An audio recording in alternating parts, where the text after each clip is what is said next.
Assalamualaikum warahmatullahi wabarakatuh. Baiklah, saya Febrian dengan NIM 2030 101054. Perwakilan dari kelompok 2 akan mempresentasikan materi tentang perspektif psikologi humanistik dalam memahami siswa.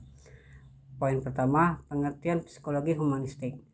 Psikologi humanistik adalah suatu pendekatan yang multifaset terhadap pengalaman dan tingkah laku manusia, yang memusatkan perhatian pada keunikan dan aktualisasi diri manusia.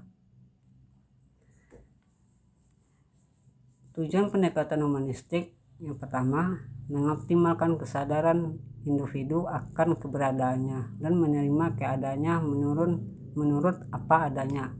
Saya adalah saya. Kedua, memperbaiki dan mengubah sikap, persepsi, cara berpikir, keyakinan, serta pandangan-pandangan individu yang unik, yang tidak atau kurang sesuai dengan dirinya agar individu dapat mengembangkan diri dan meningkatkan self-actualization seoptimal mungkin.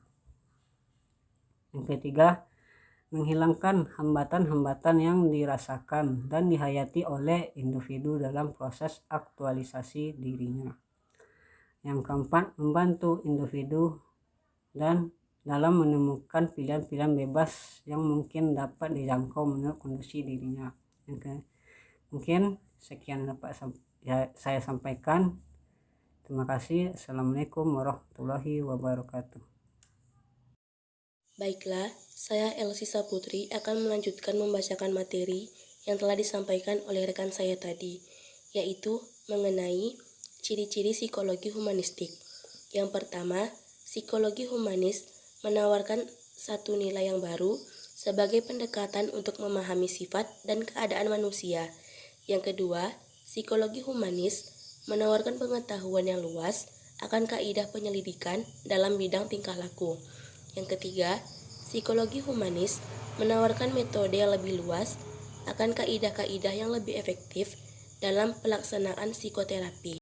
Selanjutnya, kelebihan belajar humanistik atau humanisme. A.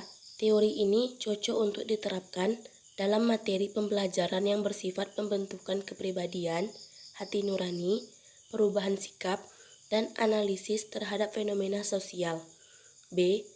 Menurut aliran humanisme atau humanistik, individu itu cenderung mempunyai kemampuan atau keinginan untuk berkembang dan percaya pada kodrat biologis dan ciri lingkungan. C. Indikator dari keberhasilan aplikasi ini adalah siswa merasa senang, bergairah, berinisiatif dalam belajar, dan terjadi perubahan pola pikir, perilaku, dan sikap atas kemauan sendiri. D. Siswa diharapkan menjadi manusia yang bebas, tidak terikat oleh pendapat orang lain, dan mengatur kepribadiannya sendiri secara bertanggung jawab tanpa mengurangi hak-hak orang lain atau melanggar aturan, norma, disiplin, atau etika yang berlaku. E. Aliran humanisme tidak menyetujui sifat pesimisme atau pesimis.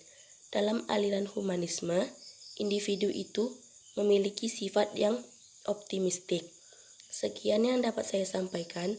Mohon maaf apabila ada kesalahan dan kekurangan. Assalamualaikum warahmatullahi wabarakatuh. Baik, selanjutnya yaitu kekurangan belajar humanistik. A. Siswa yang tidak mau memahami potensi dirinya akan ketinggalan dalam proses belajar. B. Terlalu memberi kebebasan pada siswa. C. Teori humanisme terlalu optimistik secara naif dan gagal untuk memberikan pendekatan pada sisi buruk dari sifat alamiah manusia. D. Teori humanisme seperti hanya teori psikodinamik tidak bisa diuji dengan mudah. E. Banyak konsep dalam psikologi humanisme seperti misalnya orang yang telah berhasil mengaktualisasikan dirinya ini masih buram dan subjektif. Manusia dalam Al-Quran. Pengertian manusia dalam Al-Quran pertama yaitu insan, yang artinya yaitu jinak, tidak liar, senang hati. Terdapat dalam surat Al-Quran, surat At-Tin ayat 4 dan Az-Zariyat ayat 56. Selanjutnya yang kedua yaitu Bashar, yang artinya itu kulit luar yang dapat dilihat dengan mata, bersifat indah dan cantik, menimbulkan rasa senang dan bahagia. Terdapat dalam surat Ali Imran ayat 79. Selanjutnya yang ketiga yaitu Bani Adam, yang artinya itu anak Nabi Adam alaihissalam. Terdapat dalam surat Al-A'raf ayat 27 dan 172.